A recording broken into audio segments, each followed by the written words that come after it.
Go for it. You do whatever joke you want to do. What's your name, my good guy? Go for it. Nice to meet you all. Can't really see anyone here, but it's wicked.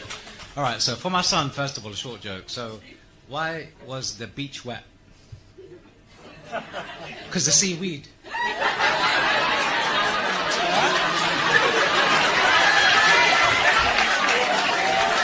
Thank you. It's for my son. He's 6 years old. I want to tell you. That's a long one. Okay, cool. All right. Job interview. Two guys go for the job interview. An Irish guy and an Indian guy.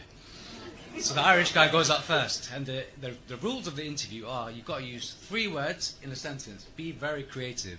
The words are green, yellow, and pink. So the Irish guy's like, okay. I woke up one morning.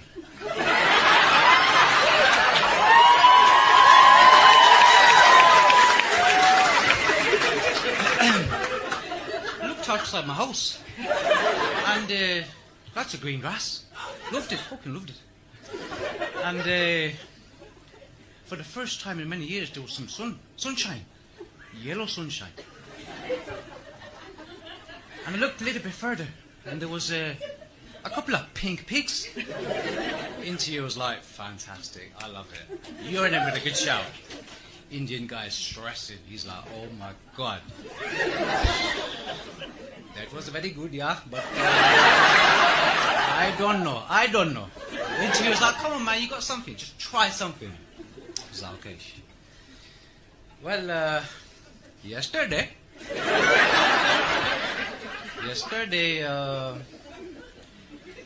my phone rang. It was going green, green, green, green, green, green.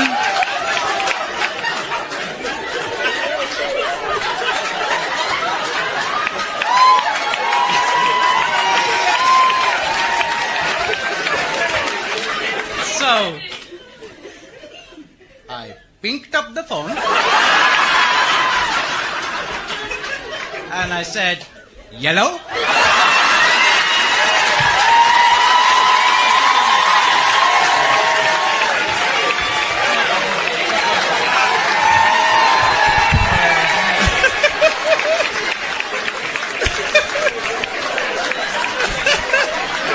That was good, man. All right. What's up, everybody? It's Wednesday, and it's time for Pop and Politics. I'm KJ. Let me introduce you to my co-hosts. Of course, we have Nicole Bennett and Shelly E. All right. As you guys come in, please do us a favor. Hit that like button, please. It helps to get our video out to as many people as possible. We want everyone that we can to see this video, so hit that like button and subscribe. What are you waiting for if you have not subscribed? Again, we are here on YouTube and Rumble.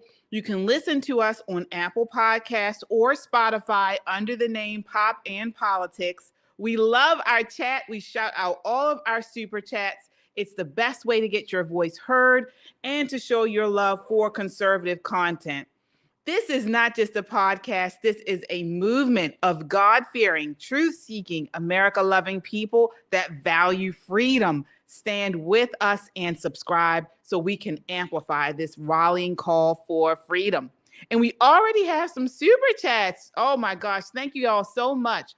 Let's see here. We have, all right, Elva Estrada with the $10 super chat. Yes, thank you. And Jay Hunter says, all right, y'all. Yes, indeed. Let's go, Jay. Let's go. All right. We have Tammy Lynn Tucker. She is new to the Freedom Seekers Club. That's our membership here. Folks, you can join our Freedom Seekers Clubs. You get all kinds of perks, and it really helps to show your support for the channel as well. Mm-hmm. All right. Thank you so much, Tammy Lynn. Did I get everybody? All right.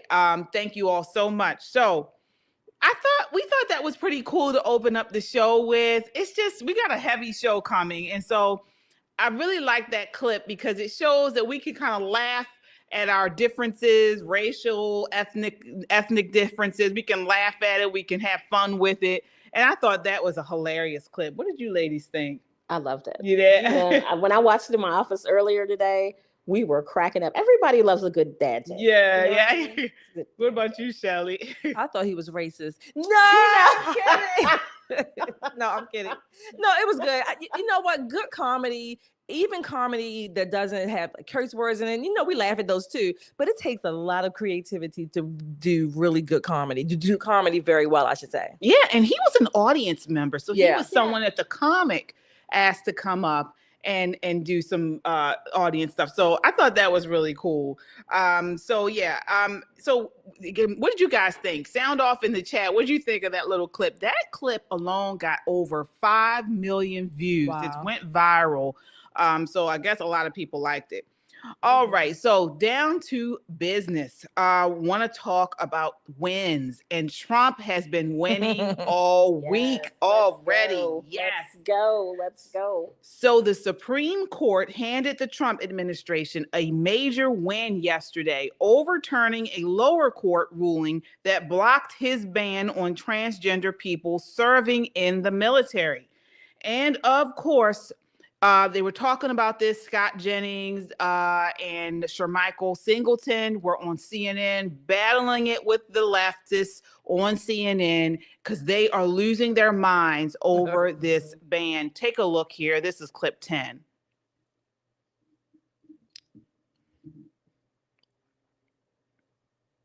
Oh, I'm sorry. Clip 9. I didn't hear an answer to the hypothetical, right? I just didn't hear it. I didn't. I mean, okay. The definition of discrimination, according to the American Psychological Association, discrimination is the unfair or prejudicial treatment of people or groups based on characteristics such as race, gender, age, or sexual orientation. What is the difference between, prohibiting certain groups like transgender people from serving versus, people based on their race or even their gender, frankly? I personally think there's a difference, and I'm just going to leave it at that. Well, I will say... Do you believe that race and...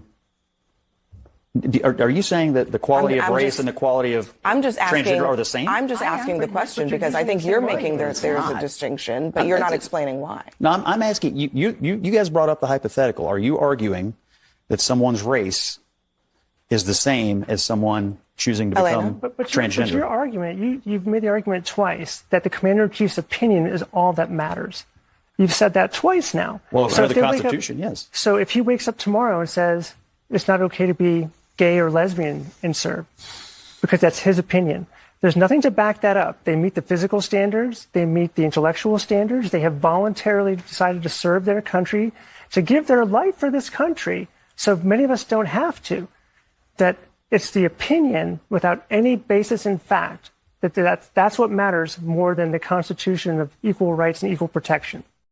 Male pattern baldness. Okay, so let's talk about this. Shelley, what are your thoughts on this? So we know this was something, and the Supreme Court still has to, I believe, take this, but they just said they stated for right now. Yes. Okay. First of all, I want to go back to when they showed the definition of discrimination. The definition is accurate as they showed it, but it does not say that if someone chooses to become a man or a woman at whim and at whatever kind of way. That's one thing. That is not it. And they somebody tried to make a transgenderism a class, and Scott, I think, was calling them on that. It's not a class. This is a self-selected or self-made class. The left is always making these different classes and groups. It's not. Now, number 3, I will repeat, I've said it on the show before. I don't think that transgenders, just because you are one, if you should just be put out because of that. If you can do the job that you were hired for, you can maintain the standards, fine, I'm okay with that. However, there are some legitimate arguments about the cost, if you will, the cost of what it takes to be quote unquote transgender in the military, and then the cost associated with that, where it takes you away from doing your job, or you're not capable to do the standards and job that you were hired to do. So those are some very legitimate arguments. I don't think so. Okay, Nicole, is it legitimate to compare transgenderism to race? Because this is what they were trying to do, and they didn't want to say it. No. Where did you disagree with me from? I'm sorry, you said you don't think so. Where did you disagree with me? Because to me, it sounds like you are saying that that you're basing it on a cost issue, instead of saying that, folks, a couple years ago, gender dysphoria was a mental issue. They should not be in the military.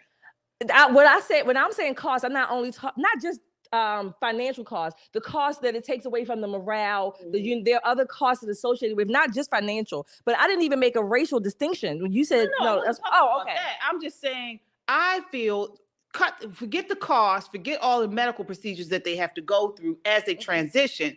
They should not be in the military. They have a mental issue. If they were hired that way, if they were allowed to come into the military that way, then they came in on those grounds. What I'm saying is that, right, they came in on those grounds. If they have been maintaining the standards, I'm not just for throwing them out because they are transgender. If they can maintain the standards, that's one thing. And if they've been doing it all along, let's say they were doing their job, they were capable, that's one thing. Now, if they have to be taken away for medical reasons, hormone treatments or whatever you call it, that's another thing. That's what I'm talking about, those kinds of costs as well. What's your thought on this? I don't like transgenders in the military for two reasons. One, morale, right?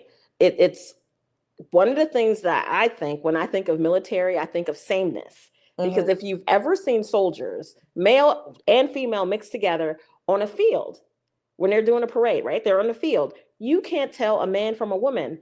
You might be able to tell some height, but they're designed to all look alike. When we talk about fighting force, I don't want ever anybody to be their life on the line, but this other person is more worried about getting their hormone pill. I don't. I agree for that. If you cannot do the job, that's right. That would be. And I think there's, as we know clinically, right. This is not a one-off. It's not like you have a surgery and you're never taking any more medication. This is the rest of their lives. So there's a significant financial cost. There's a significant morale cost. And he's the commander in chief.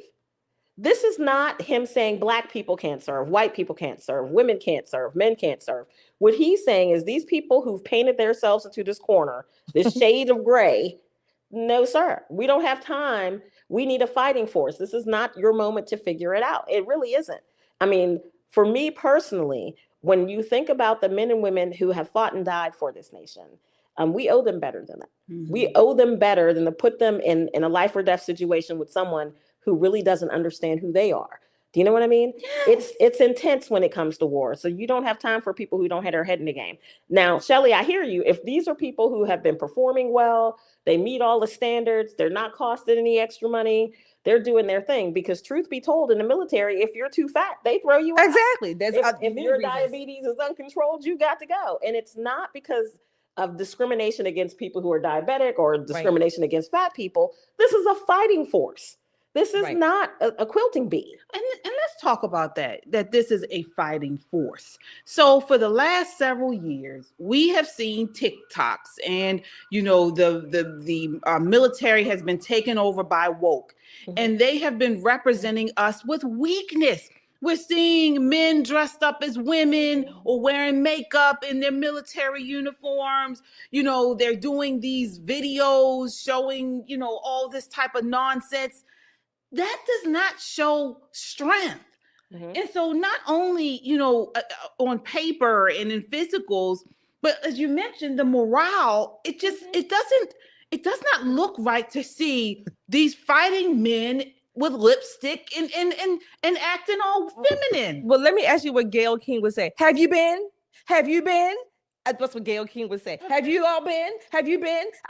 That's what she would say, like, have you been in the military? So first of all, it does depend on the branch, okay? It depends on the branch. It depends on the job, things like that. I don't know if they are like just wearing lipstick and looking like that, because even in the military, women, I'm talking about real women and men, there are hair standards, length, how far you can wear it down, up, things like that, jewelry standards, things like that. So again, I'm just saying, generally speaking, if anyone is able to maintain the standards for whichever branch, and the branches vary to some degree. Very much so. So whatever branch you're serving in, if you're able to maintain the standards, then you're maintaining the standards. That would be like just I guess indiscriminately saying, getting rid of people just because you're transgender. I don't agree with that in a sense. If the transgenderism becomes the issue, then that's the problem. So you don't believe that transgenderism is a mental health issue? No, I didn't say that.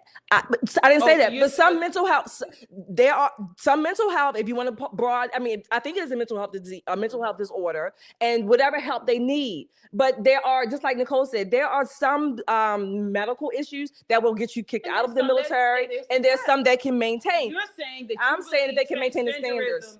Is one that may be able to be maintained if they can maintain the standards of the job that they took an oath to do. Yes. You thinking that? Yes. Okay. Well, I disagree. Okay, we disagree. What are you guys saying? Sound off. We have some super chats here. What are you guys thinking there? Let's see here. All right. I thought I saw a super chat. Okay. Jay Hunter with a $5 super chat said, I was talking about the CNN host, by the way. Oh, he had an earlier super chat. Okay. That's the first one. Yeah. Right. Okay. The host is fine, but it's unfortunate she's a nut job. Oh, I wonder if she believes in any of this woke stuff. I think she does. I think Abby, absolutely. Yeah, she does. She's a very beautiful woman, but she died in the wool. Yeah, she's a woke. She's definitely on the left. And if you guys remember, she was one of the first reporters to interview President Trump when he ran at the National Black Journalist. Oh, that's right. That's right. And she was so biased towards him. Right. So she's definitely on the left. It's a shame too. Just why can't they find a host that just asks it straight out? You know, just no bias, or at least doesn't show your bias. You know, it used to be like that back in the day. You had journalists where they would not go one way or the other, or at least not so much to the left or so much to the right. They would just ask the question straight out. We have Roberto Hernandez with the $10 super chat. Roberto. Okay, he says, I served in the Marines 9 years honorably. People who have special needs are a drag. I was a tank crewman. I opposed having people who need special anything. And I can see that for the Marines. Definitely so. Yeah. All right. Yeah. Well, definitely, folks, sound off. Do you think transgenders should be barred from the military, or is it something that should be case by case? And it just depends on if the person is able to do the actual work. Definitely sound off. So again, this is in a brief order released Tuesday. The Supreme Court granted Trump's emergency request to overturn the lower court ruling after the administration argued it hindered the U.S. military readiness. But what happens next? Litigation over the constitutionality of Trump's order will continue. But while that plays out, his ban can go into effect. So we will continue to follow this story. It has been a longstanding tradition that service members are free of medical conditions or physical defects that may reasonably be expected to require excessive time lost from duty for necessary treatment or hospitalization. And that has always been the policy. Right. But you know what's interesting? This is, again, going back to the separation of powers, right? So the president, the executive, is the commander-in-chief. Right. So what the commander-in-chief says goes. I mean, that's just what it is, right? But here we are going back to the judiciary branch to say, hey, is it okay if the commander-in-chief acts like a commander-in-chief? That is a constitutional question. It is. Exactly. It really is. And that's what they did say, that's why they didn't continue this injunction, because he said that. Absolutely. Right. But we will wait and see. But they're picking and choosing which ones they want to do that on too. Of course. But this one's a no-brainer. This one should sail right through the Supremes like nothing. You know, this is absolutely a no-brainer. It is spelled out. It's black letter law. There is no debate. Right. Well, from your mouth to God's ears. But President Trump continues winning, and now it's against China. So, folks, China is bending the knee, as it would seem. Take a look here. This is clip 1. Building for some reason, exclusively to tell us more about what Wall Street has been waiting for. Mr. Secretary, thank you for joining us. Now, earlier today, you said that we hadn't had negotiations with China. Now you're 2 days away from getting on a plane. And I know you've been working around the clock, but what changed? What was the catalyst for this? Well, Laura, we haven't had negotiations. And first, thanks for having me on the show. The world has been coming to the U.S., and China has been the missing piece. I was going to be in Switzerland to negotiate with the Swiss. Turns out the Chinese team is traveling through Europe, and they will be in Switzerland also. So we will meet on Saturday and Sunday. And, look, we have shared interest that this isn't sustainable, as I said before, especially on the Chinese side. And, 145%, 125% is the equivalent of an embargo. We don't want to decouple. What we want is fair trade. But who made the first call? Like in a dating world, like who makes the first call here today? There are lots of calls, Laura, is that there isn't a first call. There are a lot of contact points over time. All right. China typically loves a long, drawn-out process, as we knew in previous trade negotiations. How do you get them in this situation, without revealing too much, to move at the speed that we know President Trump wants to operate at with this deal, which I imagine will be fairly large? Well, I think that this is what we're going to do in Switzerland is we've agreed to talk. Then on Saturday and Sunday, we will agree what we're going to talk about. My sense is that this will be about de-escalation, not about the big trade deal. But we've got to de-escalate before we can move forward. Well, they said that they would not talk unless the reciprocal trade tariff of 100. All right, folks. Well, you get them to move faster by cutting off the oxygen, and this is exactly what President Trump has done. Shelley, what are your thoughts over this? I like the way Scott or Bessent set that up. He made it seem like, they're just going to happen to be there, as if they don't know where each other is going to be, right? All these high-level diplomats, presidents, of countries, like, yeah, right. Give me a break. That's number one. Number two is what he said. We're going to talk about, basically talking about what we're going to talk about, right? Right. So it's not a matter of how fast, to Laura's question, it's not a matter of how fast China is moving or how slowly. President Trump is okay with the pace. I think he is. I don't think he wants to embarrass. I can never say his name. Whatever. I don't think he wants to embarrass him because saving face is really important to Asians, right? And so I think President Trump is okay with that. We're gonna go at whatever pace it takes, but we're just gonna, hey, bump into each other in Switzerland. Okay, yeah, tell me another one. Yeah. I think it's gonna move faster than you can cook up some honey chicken. What are your thoughts? I think it's going to move at the pace that is okay for China. And I say this for a reason. President Trump doesn't need to save face. We're winning, right? What we do need to remember, though, is that the Chinese need to feel like they have the upper hand. So here you have two people with really big egos fighting over the world's top two economies. What happens? Somebody had to bend the knee first. Laura Ingraham wants to know who made the first call. And Scott is like, look here, there's all kind of calls going back and forth. No one wants to lose any face because, when you think President Xi, think President Trump, you think of these people and you think neither one of these guys are going to take an L. Neither one of these guys are going to catch an L. But it works for us. And truth be told, the slower the process, the better it is for Trump. Because it's all the little micro wins that the press is going to have to report on. And I dare say this, by October, once all of this trade stuff is straightened out and the economy is booming, his approval numbers are going to go through the roof. Yeah. Manufacturing will be back. Car manufacturers, especially, are doing much, much better. America will be back at work. It'll be like COVID never happened, like Biden never happened, roaring economy. Let's hope so. It makes everything better. Yeah. It makes everything better. Well, but in the meantime, China is in chaos, folks. These tariffs have reportedly unleashed chaos with workers protesting over unpaid wages and layoffs. According to Radio Free Asia, report claims that workers' protests are spreading across China, prompted by Trump's 145% tariff.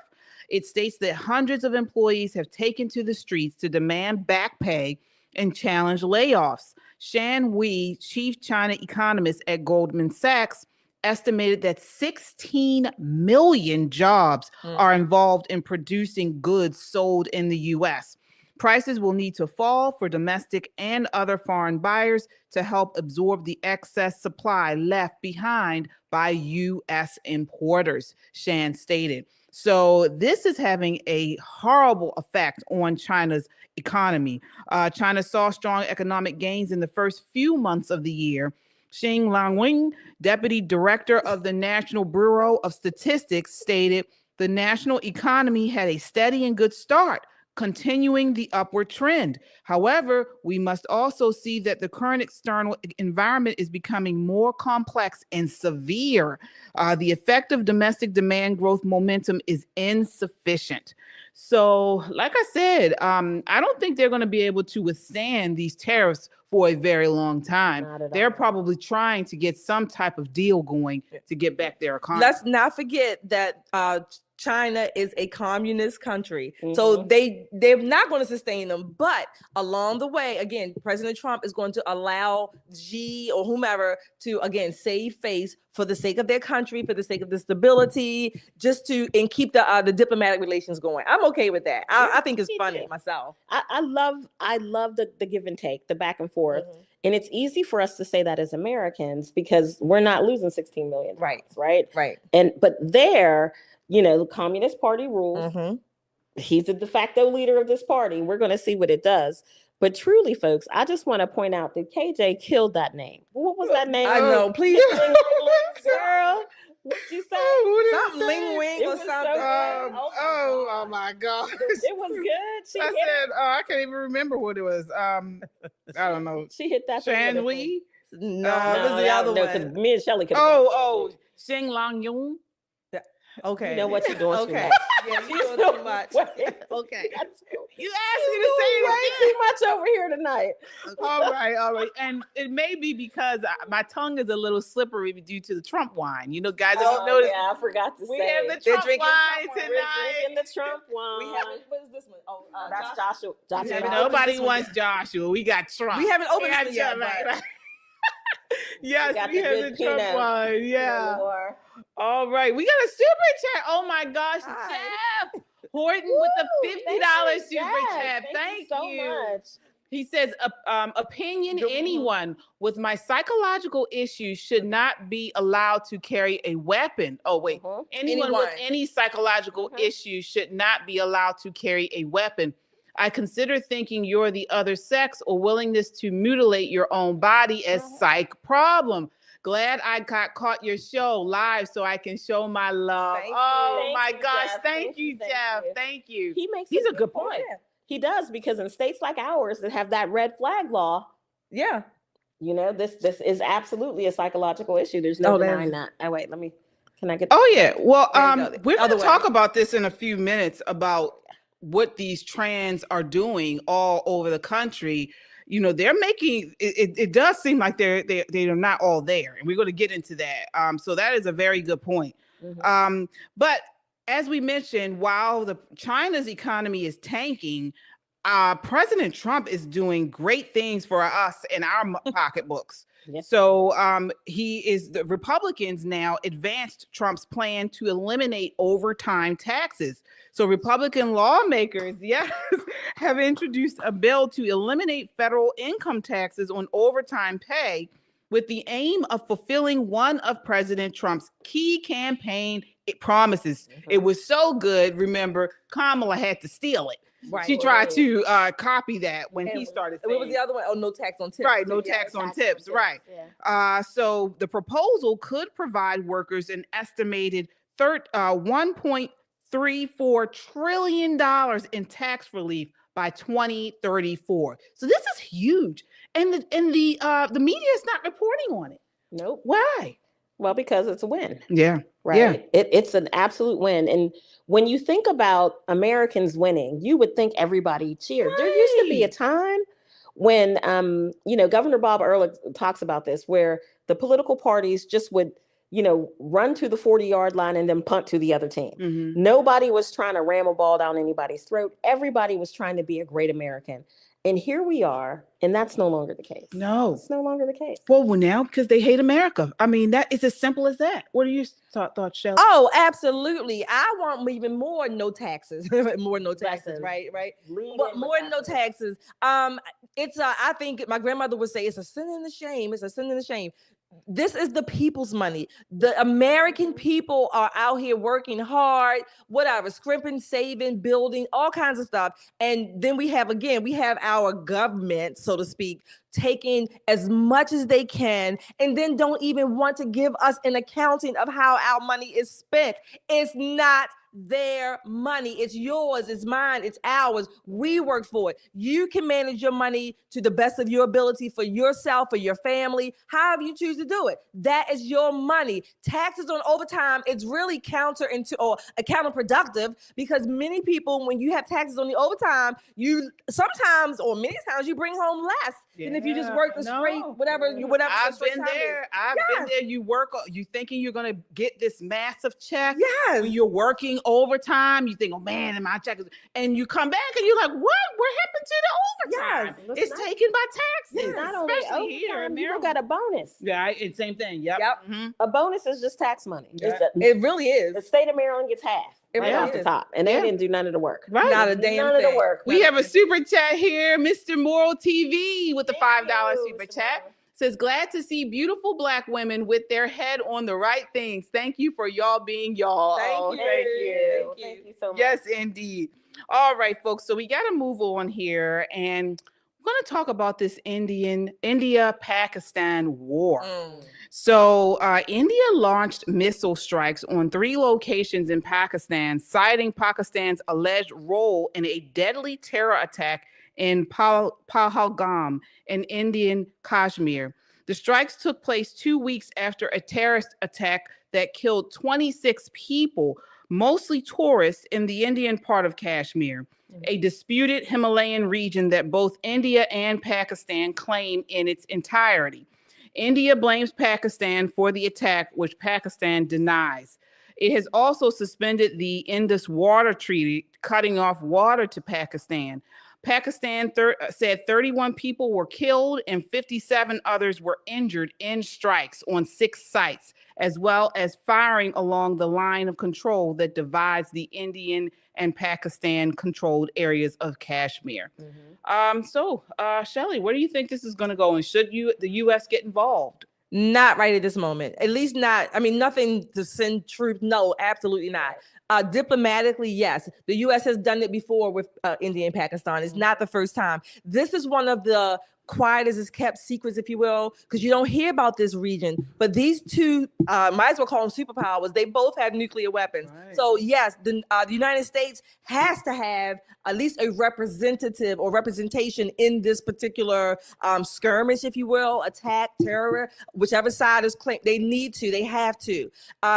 Generally speaking, both India and Pakistan, they can come to reasonable détente, like we used to have the détente. They can come there, and that's what we want.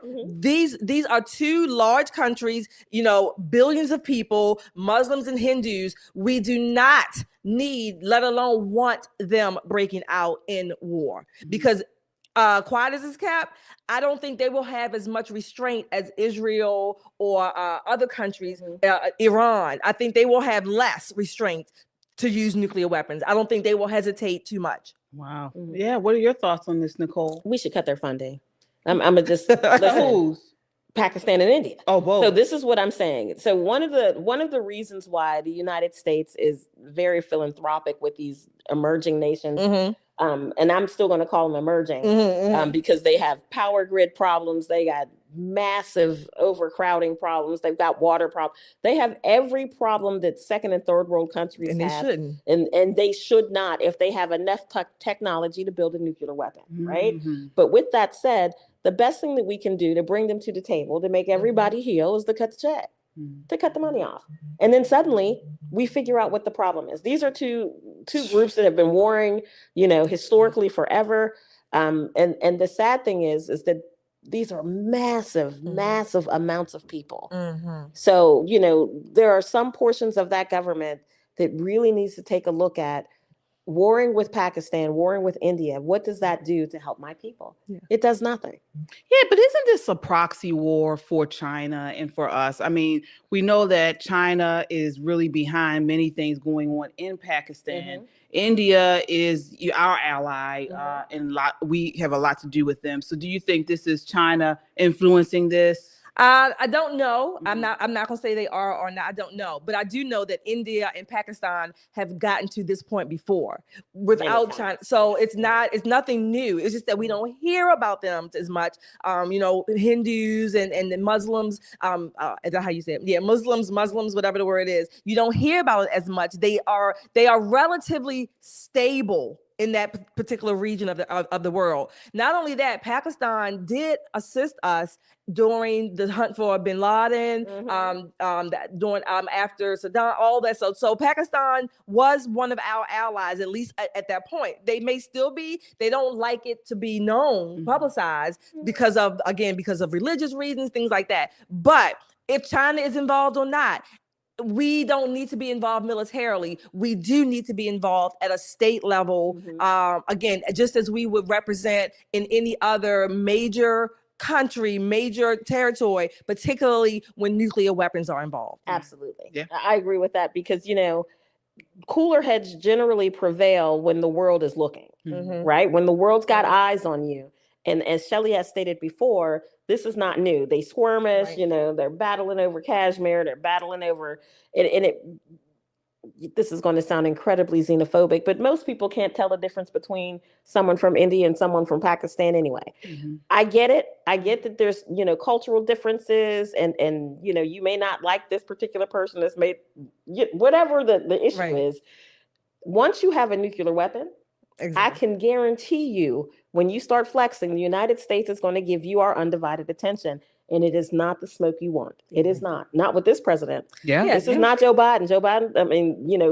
Biden administration probably would have turned a blind eye to this, but Trump is not going to let any of this go down. And I would say to their credit, both Pakistan and India, to their credit, however that goes, both of those countries, those heads have always, or at least have always been able to come to this MAD agreement, mutually assured destruction, because they both have nuclear weapons and they are very close to each other. I mean, literally borders away. So they have always been able to, at least up until now, and hopefully they will always continue to come to whatever kind of agreement, whatever it takes for each one, just like China and the US, for each one to save face. If that's going to save billions of lives, then damn it, save face. Yeah.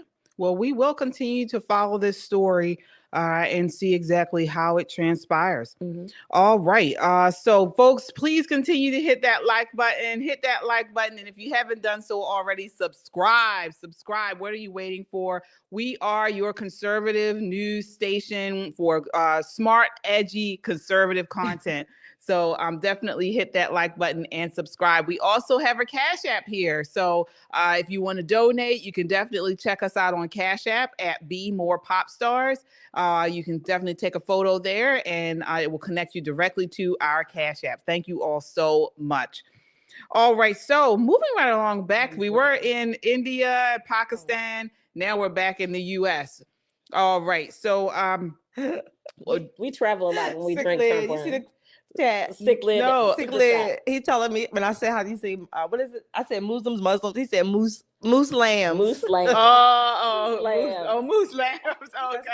With the $5 super chat. Thank you so much. Thank you. Yeah. Oh, moose lambs. Yeah, I see it. All right. So we are moving to the West Coast here. Have you guys been watching what's happening at the University of Washington? So pro-Hamas student protesters, along with Antifa, occupied a campus building at the University of Washington, setting fire to barricades and attacking police with projectiles. The demonstrators demanded that the university divest itself from Boeing over the company's relationship with Israel. Students United for Palestine Equality and Return UW were the two groups. Also Antifa and the University of Washington Boeing police. Take a look at this next clip, clip 2.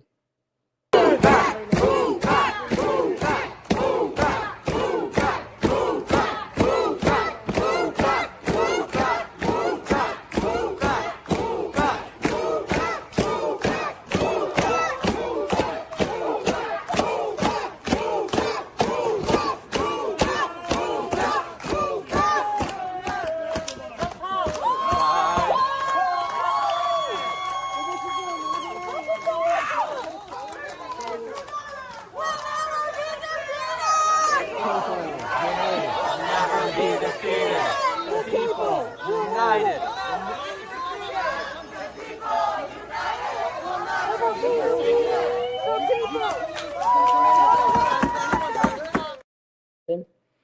Wow. So, before we get into this, we have another super chatter. Laura says, "You ladies look so pretty tonight." Oh, thank you. Thank you so much.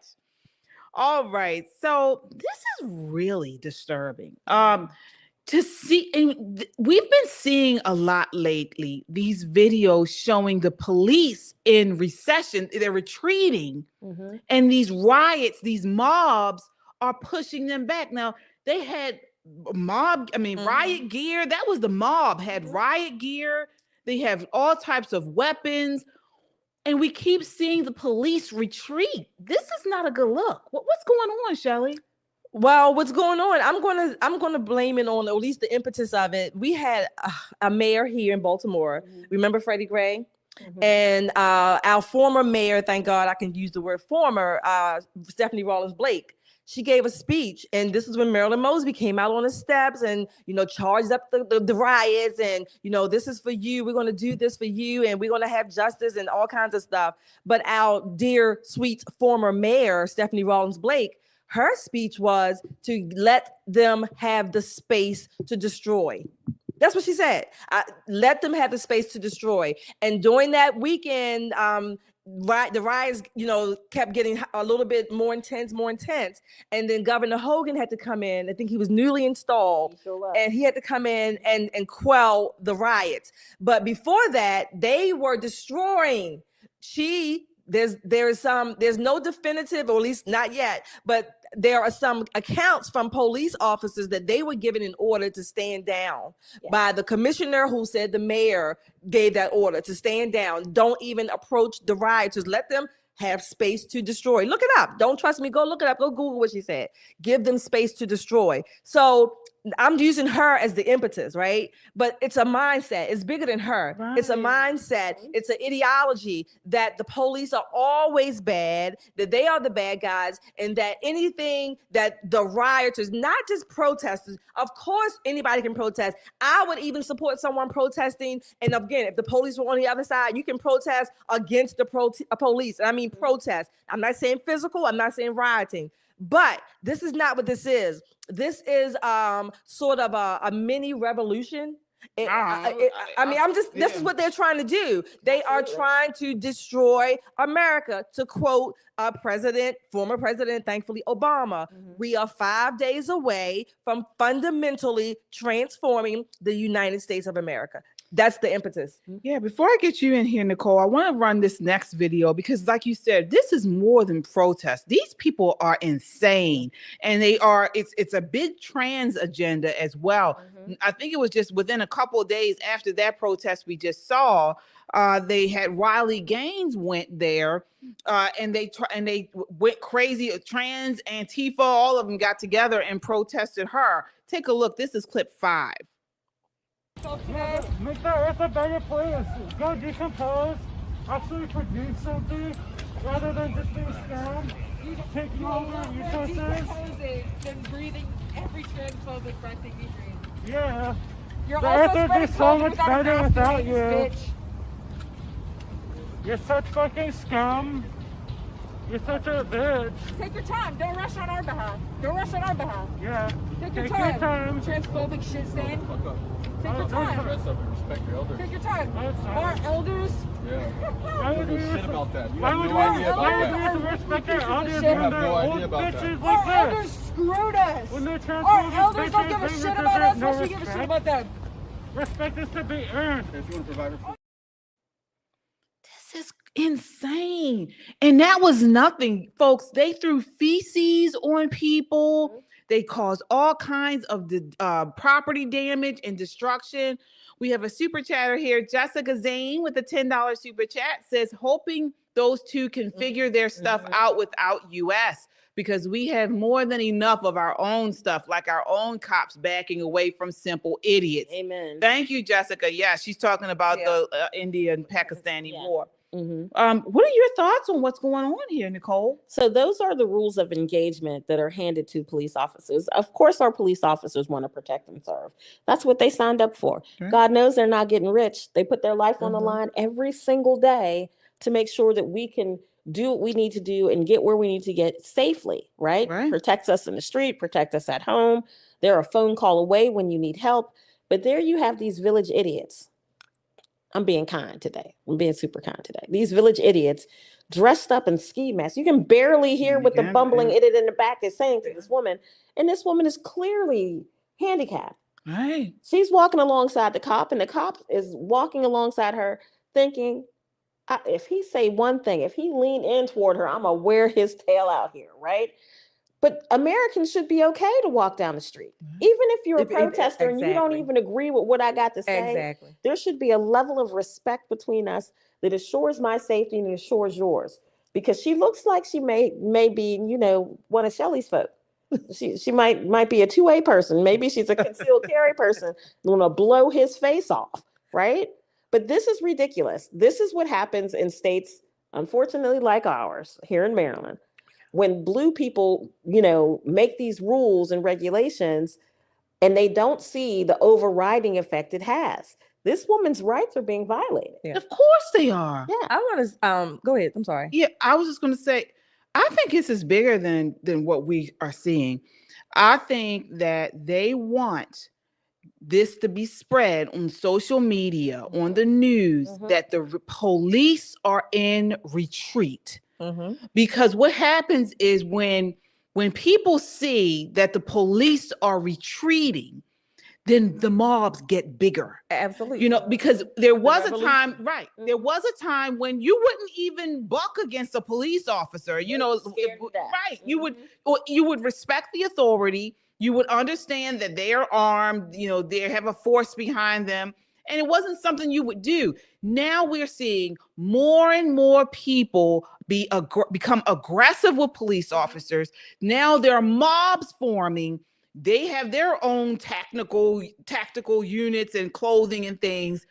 This is something that is designed. They are doing this purposely because they're trying to say, hey, if they're doing this, more people can come out and do it. And before we know it, the mob is going to be larger than the force. This looks like a couple, though. This looks like maybe a husband or wife, a boyfriend and a girlfriend. Oh, that was just one clip. Yeah. I know there was a lot of people there, but just in this clip, it looks like, two people who may know each other, maybe have shared politics and that kind of thing.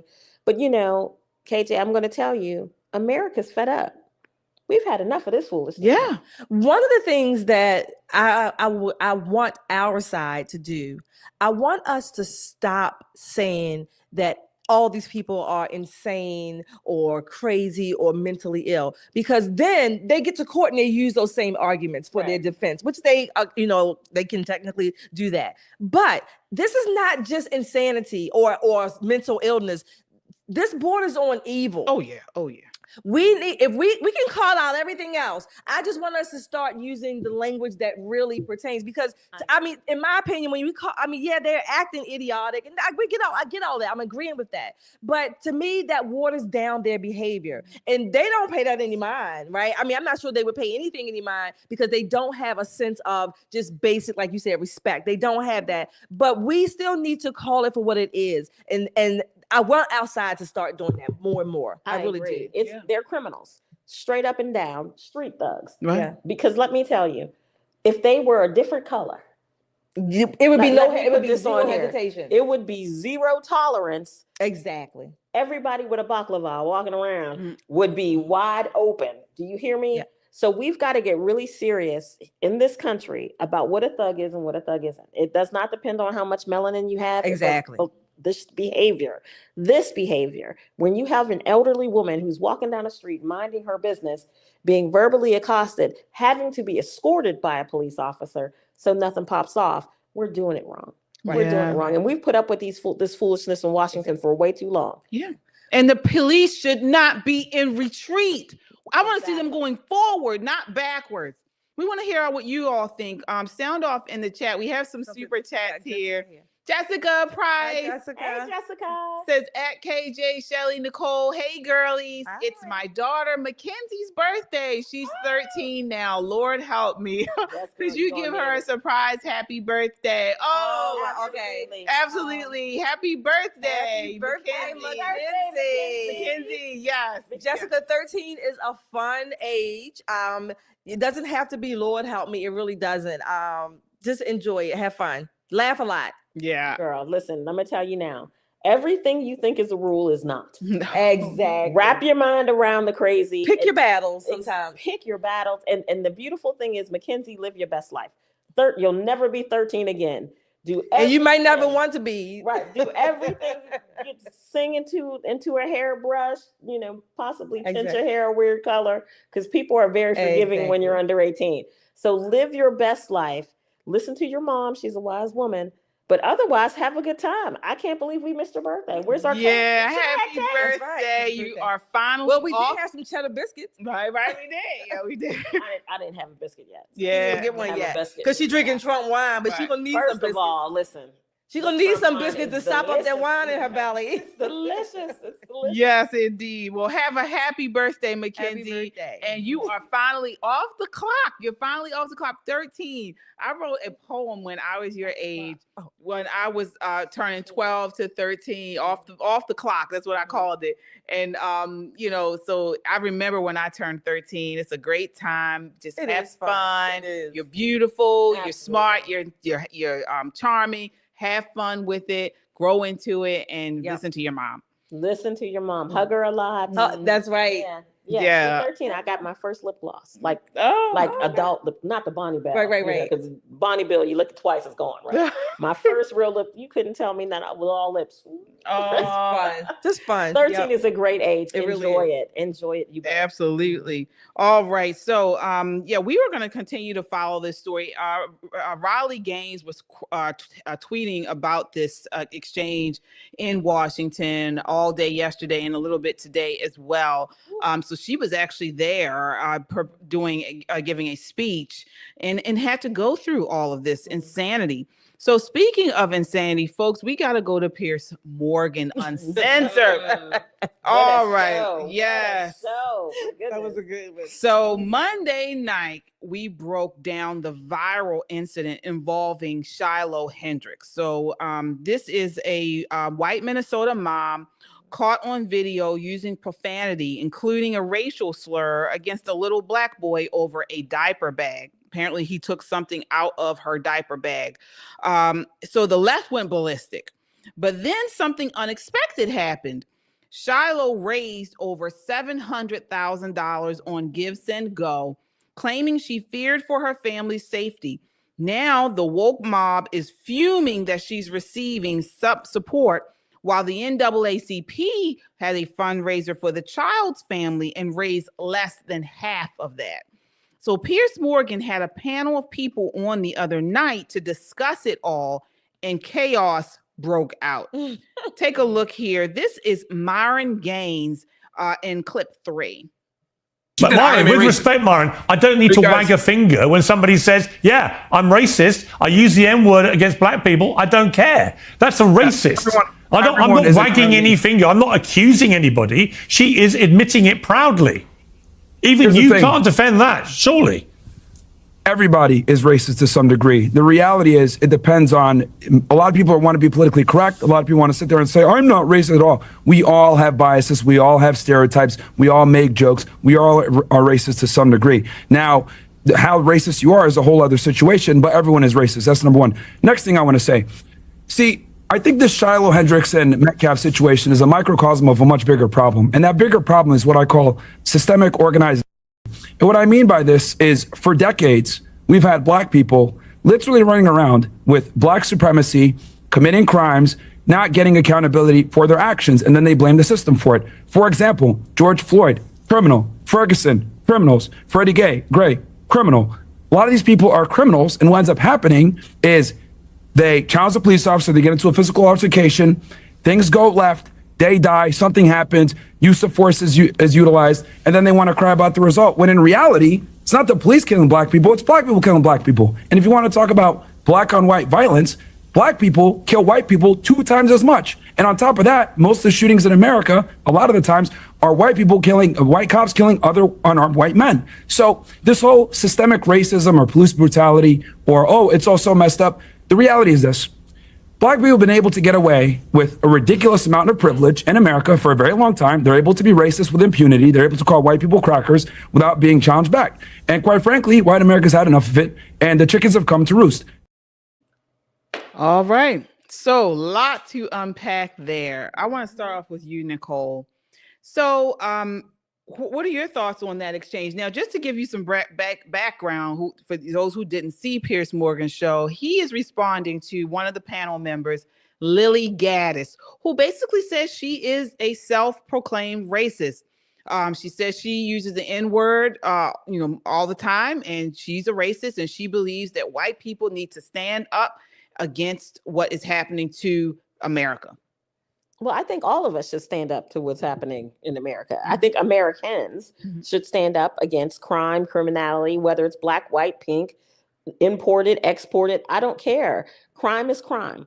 Again, the amount of melanin in your skin is no predictor of whether you'll be a criminal or not, right? Behavior, environmental things definitely happen here. But these people who are coming out as self-proclaimed racists, I don't think they needed to self-proclaim. I think people already knew who they were. I mean, Captain Obvious over here.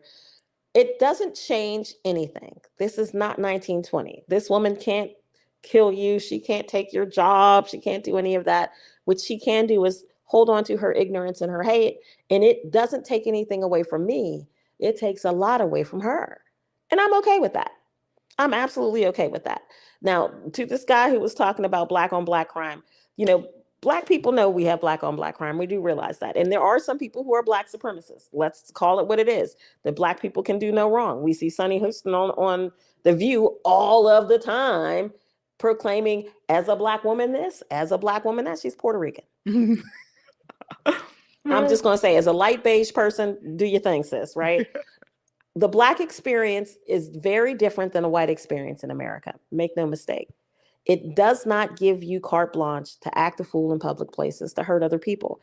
Just like, he was saying, white cops usually kill white men with guns. Mm-hmm. It doesn't mean that we should go slaughter all the white guys because they can't get along with cops. Here in America, we've got to get over this race thing. This is what's holding us back.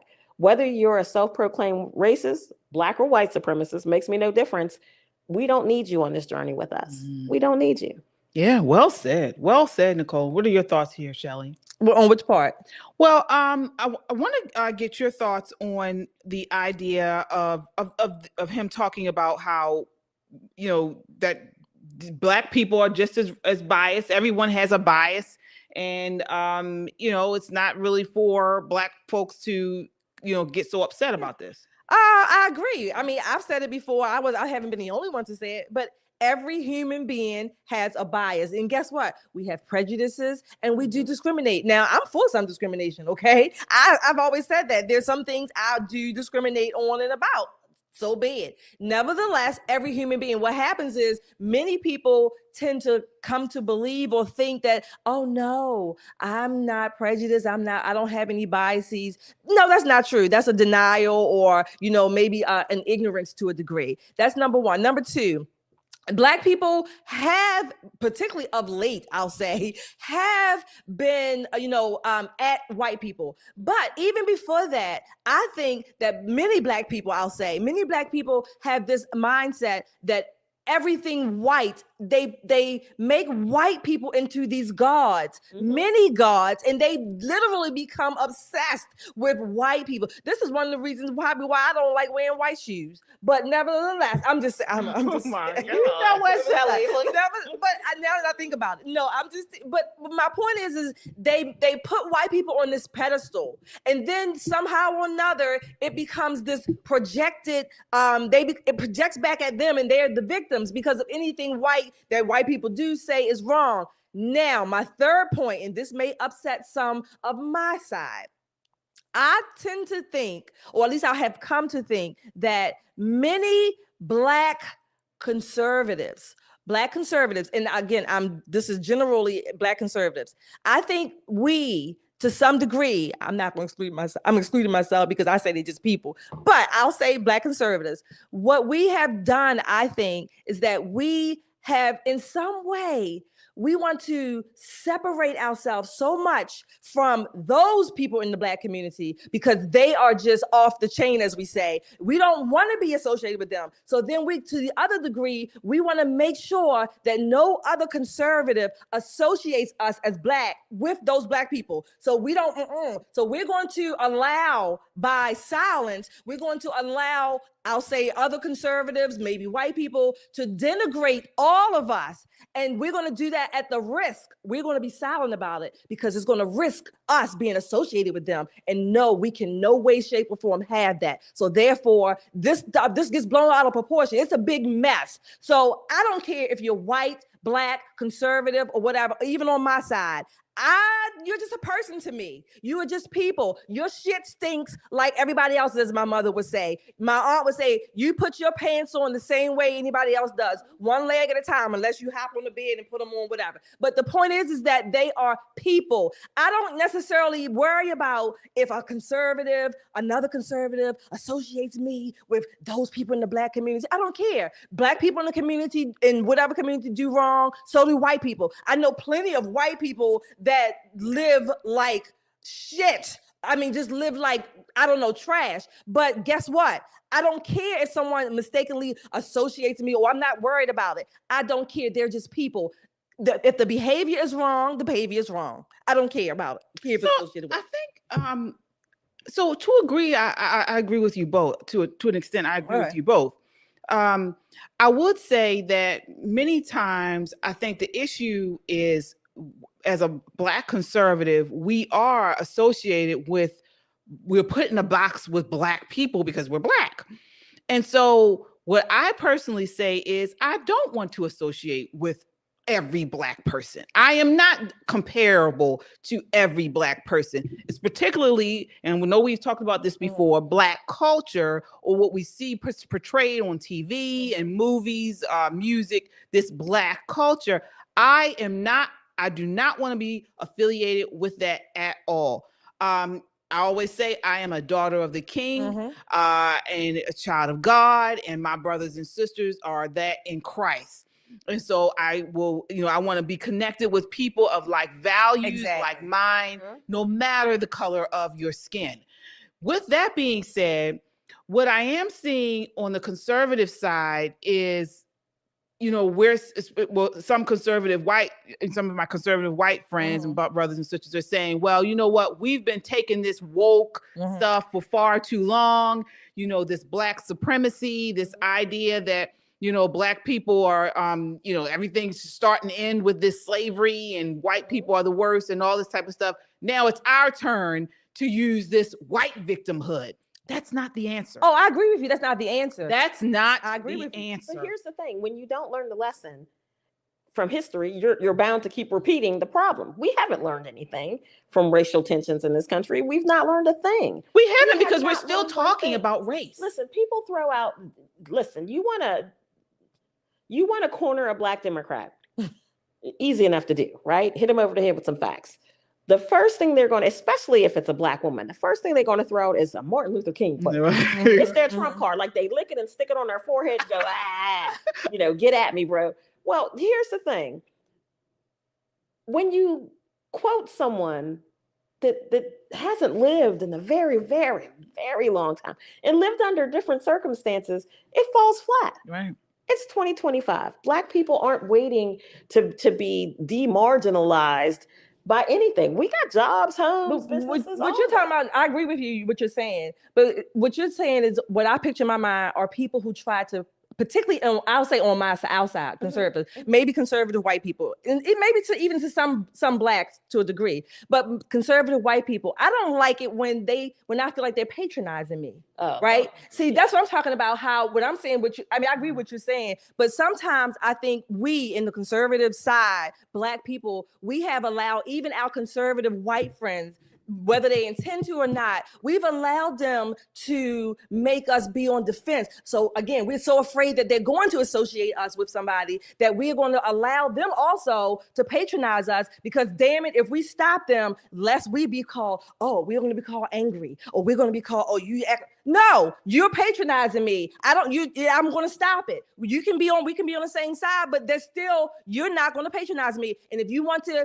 if I'm going to risk saying something means that you're going to associate me with Pookie down the street, so be it. But you're still patronizing me, and I'm not going to have it. Well, the issue here again is we are so fixated on race.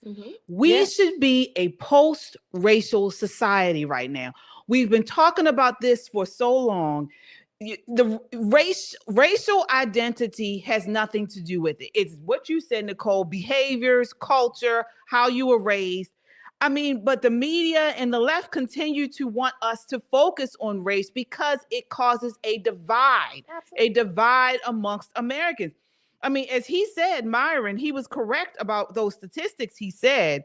I mean, again, even as early as 2020, 1,004 people were shot and killed by police.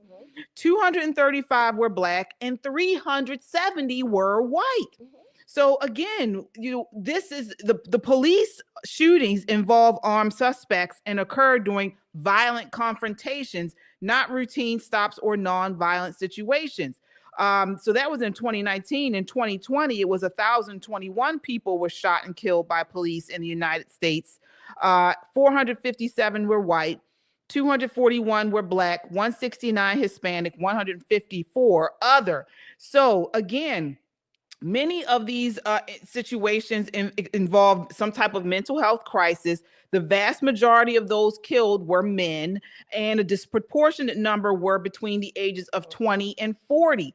But a lot of times these interactions are occurring in violent communities, in crime-ridden communities. So again, I mean, the numbers that he talked about were all correct. Another thing he said were how Blacks are committing most of these crimes, they share a smaller proportion of the population. So it's not about skin color, I would say. It's about culture. It's about community.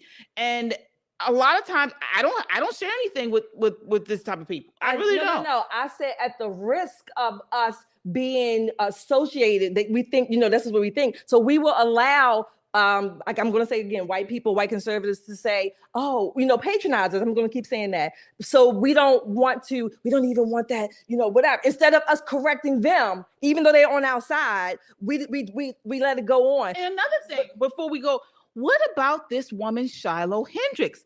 Again, what I'm saying is she hasn't taken responsibility for her reaction. She's playing the victim card. She called the child names, profanity, cussed everybody out on the playground. She deserves condemnation. Now, does she deserve to get death threats and doxxed and all that? No. But she does deserve condemnation. So this type of stuff, yes, it doesn't matter the skin color.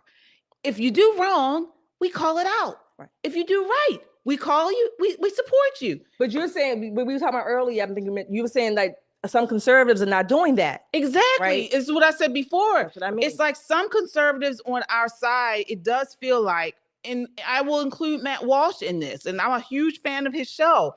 But in this situation, it feels like that they are pushing more for, or for the last 10 years or so, Black people have been playing the victim card and using their skin color as some type of superiority over everything, DEI. So now it's our turn. No, that's not the answer. And it's not a conservative answer. And it's not a Christian answer. The answer is to call out wrong when it's wrong, support right when it's right, no matter the skin color. You're absolutely right, but this is the pendulum swinging. Exactly. Oh yeah, I get Other that. way. Exactly.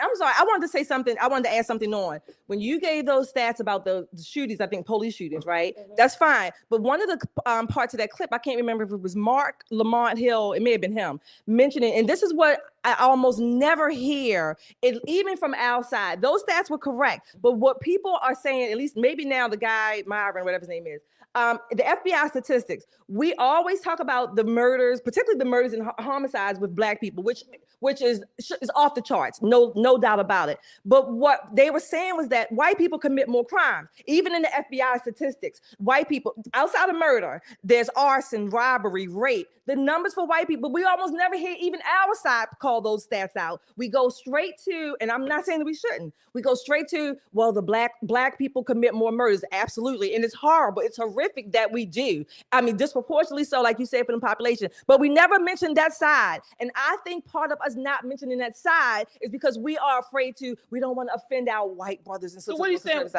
What numbers are you? By the numbers. Okay, I'm sorry, I got my glasses on here, right here. Okay, white people, if you look at rape, robbery, aggravated assault, white people compared to Black people, 3,000, this was as of 2019, the FBI stats, 3,650, that's the number, versus Black people doing about, let me see in the percent, it was like, and that was murder, yeah, it was murder. Black people committed more, 4,000 something. Rape, 11,000, almost 12,000 with white people. 4,000 with Black people. I'm just rounding them off, right? As a percentage in the same categories, rape, white people, 69.8% to 20-something, 26% for Black people. But we never caught, in the number-wise and percentages of those outside of murder, white people do commit more crimes, and we almost never hear that on our side. I'll say one thing, and I think one reason is when you're talking about these statistics like murder, you can't deny that. Oh, absolutely.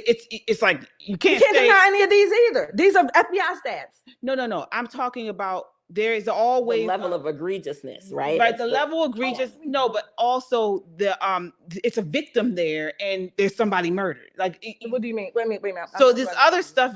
So like for stealing and things like that. Sometimes I said rape and robbery. I'm just saying these are other categories outside of murder. I'm not, again, you will never hear me say that it's okay any way, shape, or form for anybody to murder anybody, let alone Black people who do it disproportionately. We do it to each other, horrifically. My point is that we almost never hear when people point out, well, white people do commit more crimes by the numbers. You almost never hear that. I get the proportionality. We are 13% of the population and we're committing 50%. I get that. But if we want to talk, we seem to overlook these stats. We only go to that one. We should go to that. I'm not saying we shouldn't go to it, but I think we do or we don't do that. What point are you making? My point is I think we don't do it, particularly Black conservatives. We don't do it because there's some degree that we're going to point out, we're going to call out ours, and we should, but we don't want to call out the rest because that's going to make us look like we're racist or again, that's just my never to be humble opinion. That's what I'm saying. Yeah, maybe. I think you call out the most striking number. I mean, these numbers are striking in these categories. But when you look at the population compared to, you can always add that disproportionate. So that's what it's so striking that we make up a small amount of the population, but are committing. Now, it's not saying that should not be. You agree? I do agree there. I mean, we agree on that. But I guess people go to the most striking, I guess. Mm-hmm. But let's see what we have in super chats, folks. Thank you guys so much. All right, let's see here. We have Jessica with the $10 super chat. Says, my mom always reminds me this is the devil's dominion and he does not discriminate. Good point, Jessica. Yes. Kung Fu CJ says the panel was off the chain. They were. Thank you so much. The Khazar with a $10 super chat says, great show. Thank you. But we have more to get to. So again, I certainly understand where some conservatives, some white people are coming from. There was a woman on the panel, Lily Gaddis. Honestly, I think she's kind of disgusting. But which one was that? The one on the right or the one in the middle? Black and white. Oh, okay. Yeah, she was the one who was self-described racist. But then you see, this is why she's saying this type of stuff. Take a look at this next clip. This is clip 4. Is it clip 4? Oh, do we have clip 4? I think they're getting that. I would say our country should be more fearful of white men across our country, because they are actually causing most of the deaths within this country. We should be profiling, monitoring, and creating policies to fight the radicalization of white men. So, see, I mean, there she is saying that. So again, and this is what we have been pushed for year after year after year over the last several years from these leftists. But folks, we got to remember, especially us as conservatives, this is a leftist thing. This is a Marxist thing. This is what they do. They are trying to divide us as Americans, and we cannot let them do it, because if they succeed, there goes our country. Exactly. These people are hateful. They're evil, like you say, Shelley, and we cannot let them divide us this way. And this is exactly what they're doing. We need to call out wrong, and no matter the color.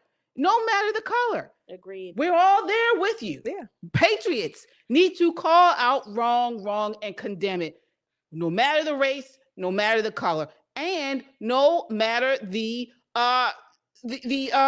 political affiliation. Right. You know, this week, who was it? The senator, I believe it was the senator that went against President Trump's pick for attorney general. I forget his name. I forget, Trellis or something like that. But we have a bunch of rhinos right in the conservative movement. We need to call them out. You know, and continue to call them out. But again, these people that are doing wrong, you call them out. If you're doing wrong, you get called out, no matter your ethnicity, no matter your party. All right. So with that in mind, we go to this news about Rodney Hinton. This is crazy. And this is what we were talking about. I feel really sorry for police these days. Yeah.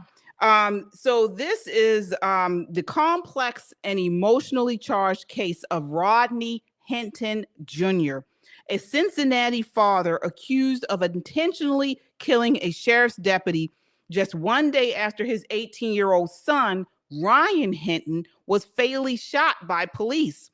So we're going to explore the sequence of events, the legal proceedings, and the broader societal implications surrounding this case. This is clip 7. Take a look.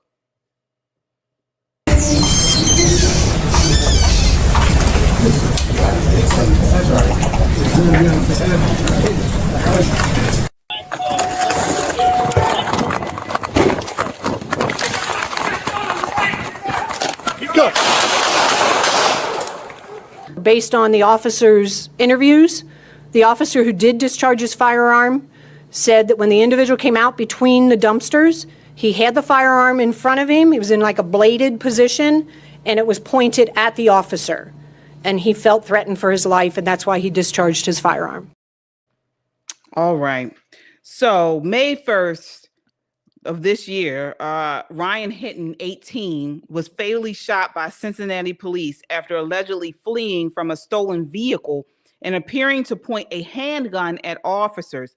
Body camera footage shows officers identifying a weapon before firing multiple shots. A gun was later found at the scene, but had not been discharged. So the next day, Rodney Hinton Jr., 38, this is the dad, allegedly struck and killed Hamilton County Sheriff's Deputy Larry Henderson with his car near the University of Cincinnati. Prosecutors described Rodney's actions as calculated and premeditated. So asserting that he deliberately accelerated and targeted the on-duty deputy. Shelley, what are your thoughts on this? Well, you already said it. We said it earlier. Police are under attack, definitely. Not only that, he didn't even murder. He murdered the wrong cop, I would say. Right. Not that he should have murdered anybody, but he murdered the wrong cop. His son, this is what I want to ask, because this is what really grieves me and vexes me. We were just talking about crime with Black people. And again, I talk about Black people, right? almost every one of these cases, and we talked about the disproportionality, and I agree to it. I know that. Every one of these cases almost, it's a black, mostly young man, young guy, that looks, at least appears to be in the thug life. Going up against cops, probably had an illegal firearm, hanging out, gang banging, or whatever you want to call it, with absolutely nothing productive to do in society.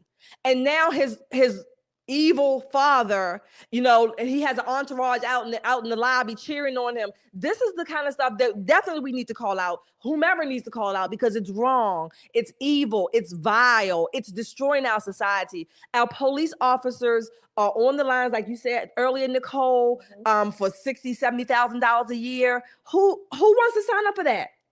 Who wants to sign up for that? What are we, or what have we been? And I'll say particularly Black people, because these people are Black. What have we been telling, or lack thereof, our children, grandchildren, for at least 2 generations, I should say? What have we been teaching them? I mean, I don't know.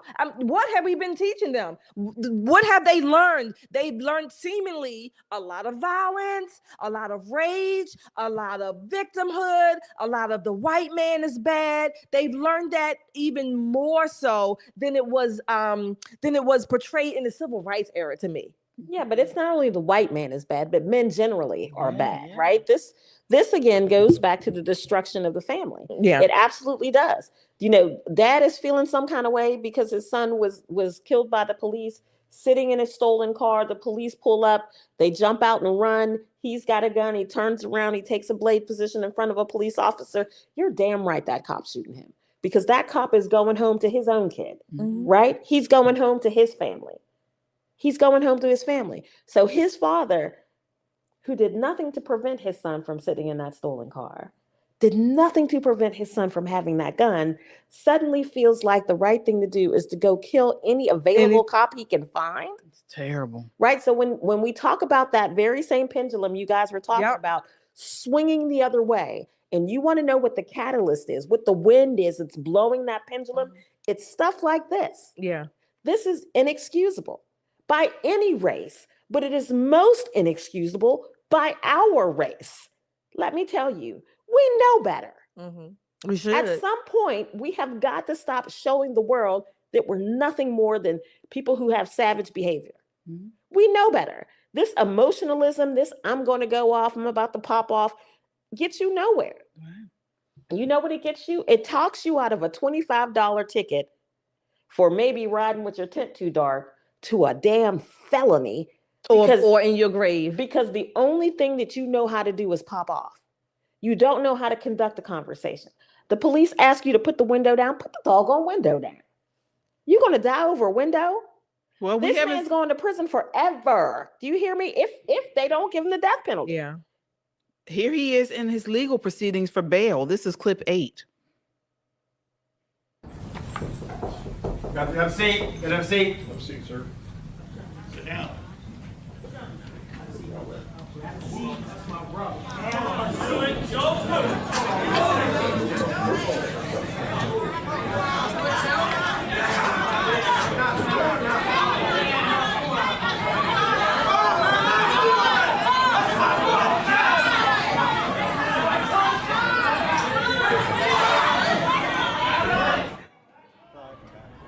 Yeah, now the outburst goes on. Hinton is escorted out of the courtroom. They finally get things under control, and Hinton returns to the court for this hearing to hold him on no bond. It's a special hearing.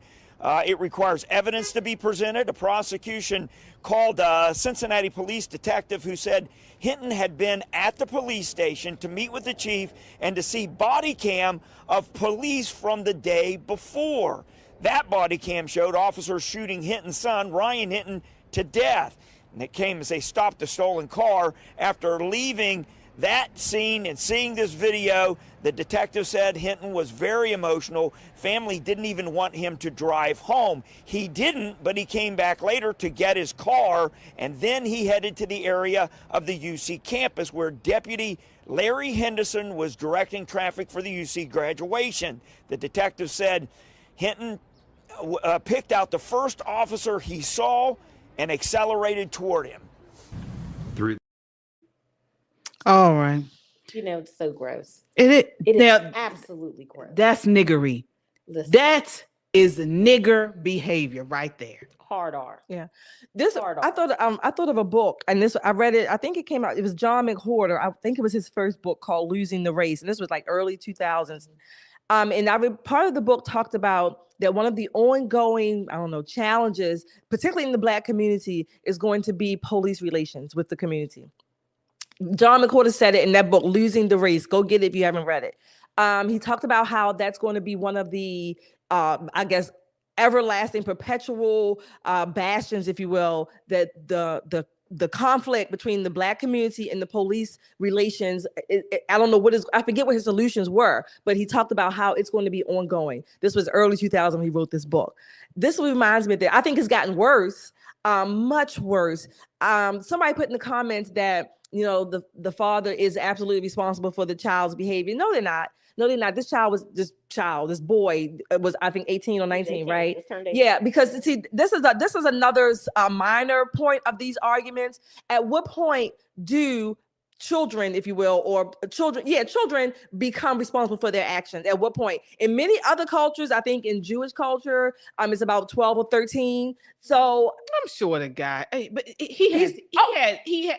What do you mean? The father? Again, the culture. You can clearly tell that the culture he created in his household, or lack of culture in the household, has added. He brought up this child to be an unchained mutt, an animal. He raised an animal. Even if he didn't raise his son to be an animal, even if he did not do that, there's a particular part of manhood that wants to see your seed succeed, right? There's a particular part of manhood that says, I, with my two eyes, can see my son going down the wrong path.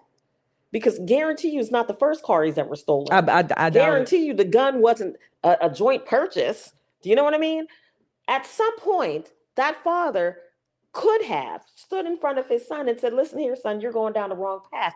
But what happens when the father never had that conversation with his father? It looks like he encouraged it. This is what I'm saying. For the last two generations, and let's just call it what it is. For the last two generations, we have been asleep at the wheel. Right. We have allowed people to run amok. Right. We have allowed no accountability to override good sense, knowledge, and power.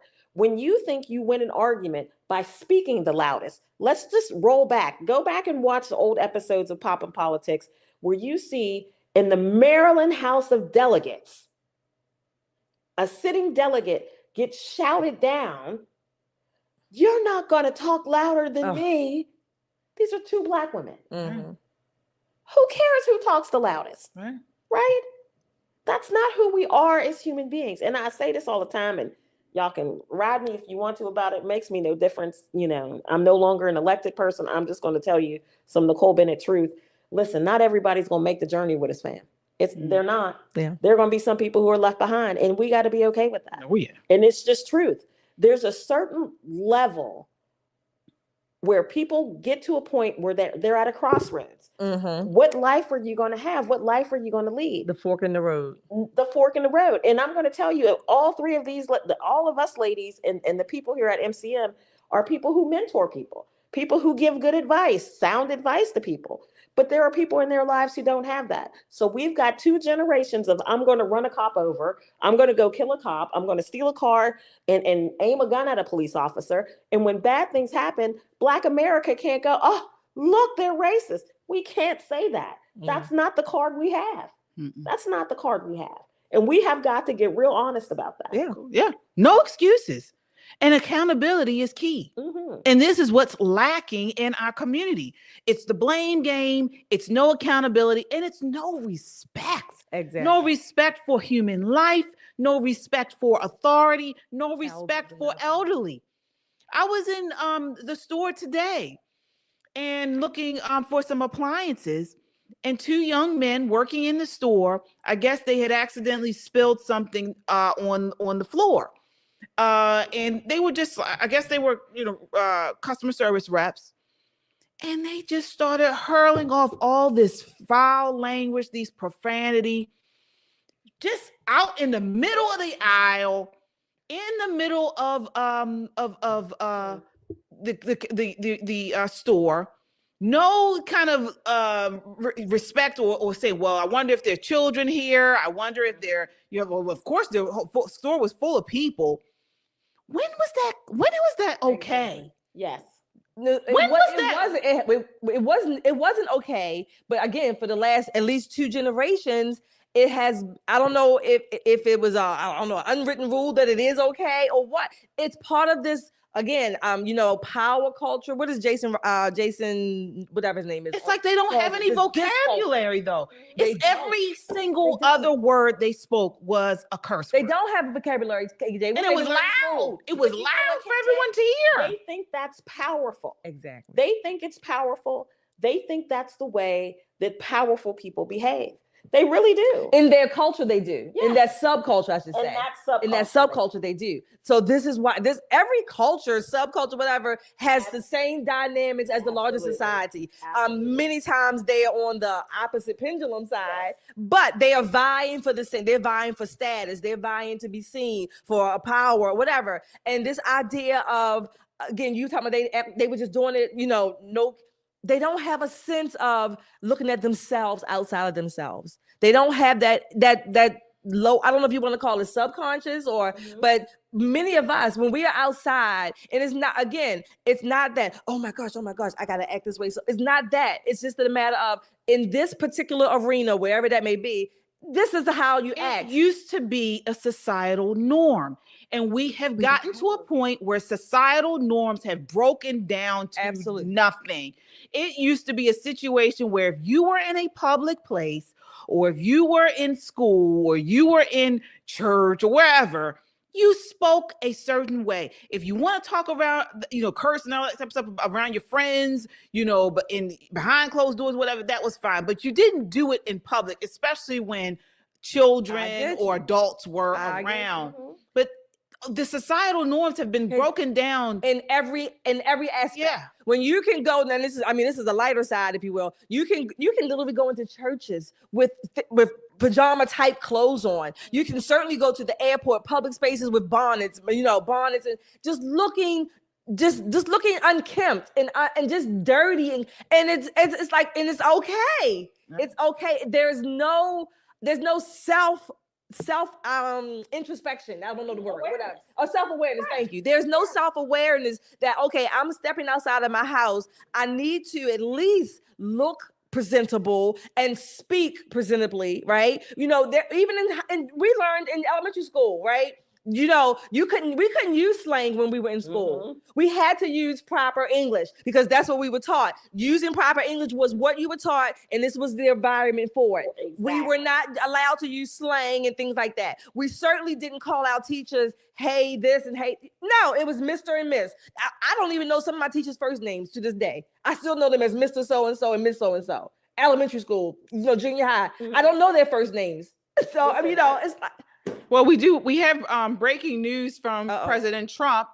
He just posted something, I believe. All right. He says, big news conference tomorrow morning at 10 a.m. The Oval Office concerning a major trade deal with representatives of a big and highly respected country. The first of many. Oh. Wow. So we were just talking about this at the top of the show. Maybe. He is really closing out these deals. He is really working on this economic situation here. So we are excited to see what he has to say. Can I just say? I wonder what the country it is. The next 2 weeks are going to be amazing. Yeah. Okay. It's going to be amazing. Yeah. I agree. I certainly agree. Cheers. Yeah. Cheers. And what country do you think it is? Trump. Good. Cheers to you, President Trump. We are already celebrating. Yeah. Yes. So Allie says yes. No respect for elders, teachers, parents. Nobody. Well, they don't have any respect for themselves. So this is my point, right? So when you have people who don't believe in anything greater than themselves, and then they don't even like themselves, and these people have children, and those children have children, Yeah. Can we legitimately say that society has failed them? No. What I'm going to say is generational curse after generational curse begets more generational curse. Yeah. And there's just some people who ain't going to make the trip, y'all. I'm sorry. Yeah. And Shelley made a valid point. When you're in political life and you're looking to climb up the ladder and you're looking to earn your spot, to have a seat at the table, hell, build your own table, right? To do all of that, there is a part of yourself that you have to quiet in order to get invited to those rooms, in order to sit down at those tables. You know, I was talking to a friend and thinking back on it, I have had a very charmed life. Professional, personal, political, very charmed life. I've had the good grace of meeting 3 Republican presidents personally, right? When I think back to how amazing my life has been and from where I started, and I see all the people along the way who made it easier for me to get to where I am incredibly grateful. But then you think of the children who didn't have those opportunities, right? Who didn't have those mentors and people and friends around them that I've had. Do I feel some sort of sorrow for them? Do I feel, some sort of angst, a little bit of angst? Yes. Because you look at them and go, man, if somebody would have intervened at this moment, your life would have been different or could have been different. Wow. Yeah. Yeah. I mean, and again, that goes back to, Christian conservative folks. I'll be on Thursday tomorrow. We're going to cover some really good topics tomorrow on Christian conservative. But you made me think of, God's favor. It's about God's favor, his grace, over your life. And all that comes into play with this. And one thing that the Black community has walked away from is Christ. We have walked away from having God as the center of our lives. It's no question. And the church, the so-called church in the Black community has been infiltrated and corrupted to its core. The leaders, the pastors, all have been corrupted. So, when this happens, and we're going to talk about this tomorrow, not just in the sense of the Black community, but America in general, how America has been given God's grace for so many years. What we're seeing in Australia and the UK has not happened here yet. And the only difference is we are a nation that was created with a Bible-centered or church-centered country.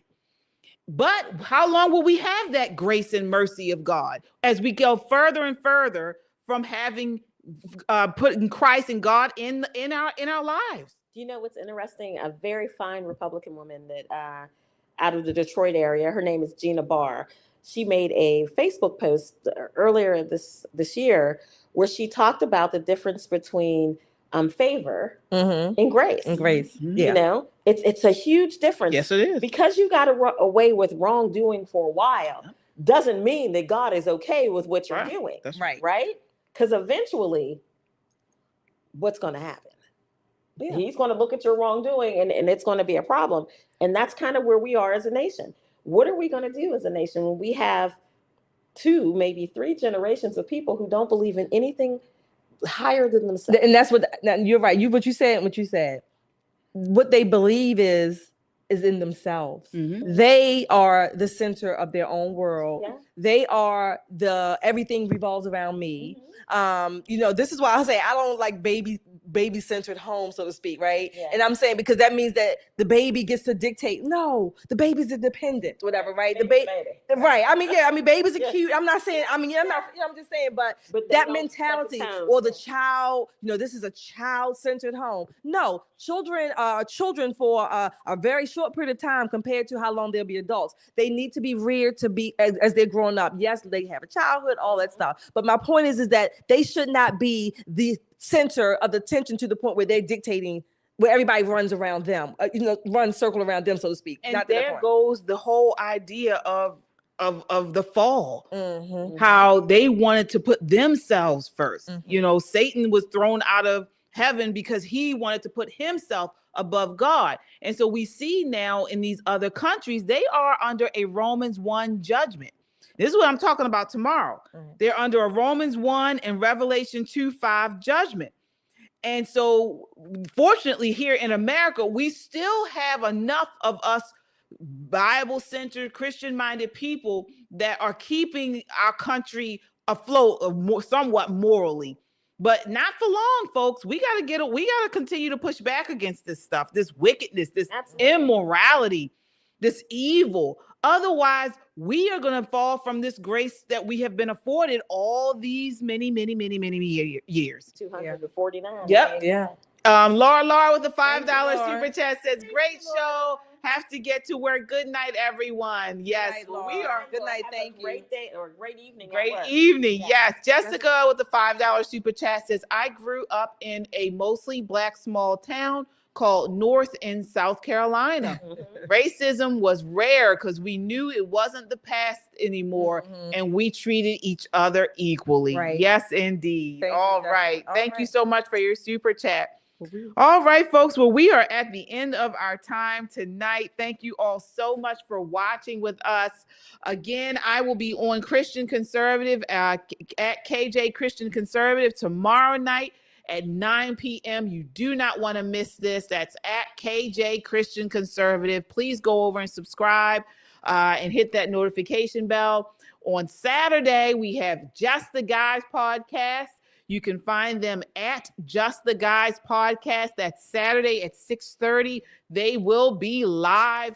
So you definitely don't want to miss it. Go over there and subscribe and hit that notification bell so you know when they go live. And then we also have the All American Talk show at All American Talk. They were just live yesterday. Go over and check them out at All American Talk. So you can check out what they have going on there. So these are all the shows on the Metro Conservative Media platform, all conservative, just from different viewpoints. And you guys, you will love them all. So definitely go check them out. All right, we are done for tonight. Thank you all so much for hanging out with us. Until next time, count your blessings and live a life of purpose. Good night.